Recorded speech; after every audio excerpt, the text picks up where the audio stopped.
Hi everybody, Laura here coming at you from my Soxy basement with a little bit of news. I've seen people been asking, oh, what's Laura going to do about baseball? Family, friends, even coworkers, what's going on? So I just figured I'd pop on here really quick and, let you know what's going on. It had been said that nothing, weather, weddings, including my own work, could keep me away from my White Sox. I was even referred to as Cal Ripken or the Iron Fan by Ozzie Guillen. And at the end of the 2019 season, my consecutive home game attendance streak hit 914 games. And that's where it will end. It has taken a global pandemic to wrestle me away from my summer family. As a cystic fibrosis warrior, I am at a much greater risk of developing serious illness from COVID-19 if I were to become infected.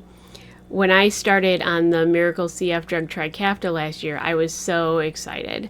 I felt the healthiest I'd ever been, and then just a few short weeks later, COVID-19 reared its ugly head and directly threatened my health and existence.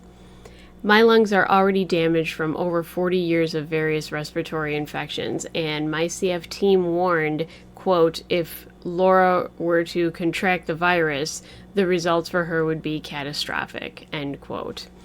And while I have been fortunate enough to receive the COVID-19 vaccine, there's still a sea of uncertainty as to whether or not it can provide protection against the virus and now these 3 variants that have recently made its way into the country. These new strains seem to spread more easily and more quickly among people, causing more and more COVID-19 infections. And while early research suggests that these vaccines might defend against the variants, manufacturers are looking into creating booster shots to even try to improve said protection. So we're not out of the woods just yet. And with that being the case, it has been recommended that I adhere to the strict regimen of lifestyle precautions and preventative measures to which I have grown accustomed to in order to avoid serious infection.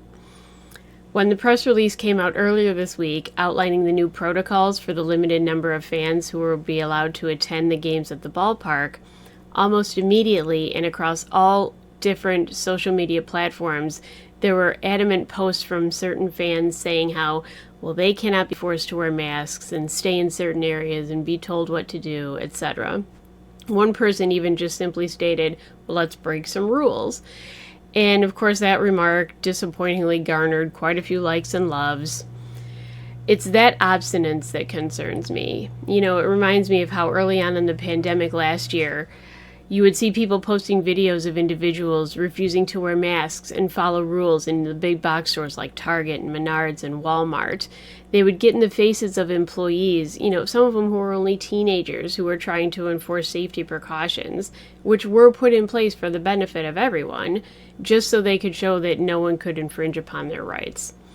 And while the White Sox have the best of intentions with the implementation of their health and safety rules, the enforcement of this code of behavior is going to be their greatest challenge. You know how in spring training, analysts will say, well, this team looks good on paper. Well, the same applies here.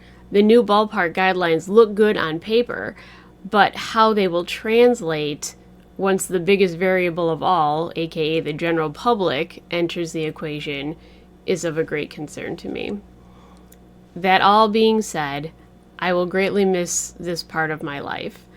I have essentially spent 14 straight summers, that's over 1,100 baseball games, at my home away from home. I've witnessed a lot of greatness, experienced a lot of highs and lows that come with being a diehard White Sox fan, but I've loved every minute of it. I have so many cherished memories, both on and off the field, and it is certainly going to be an awkward transition back to my preseason ticket holder life where I only watch the majority of the home games from the comfort of my recliner. I wish everyone, players, coaches, Sox personnel, fans, and friends, the best of luck in 2021. Please stay safe and healthy as we watch our boys make the quest for World Series greatness. Virtual hugs to you all, and I'll see you around.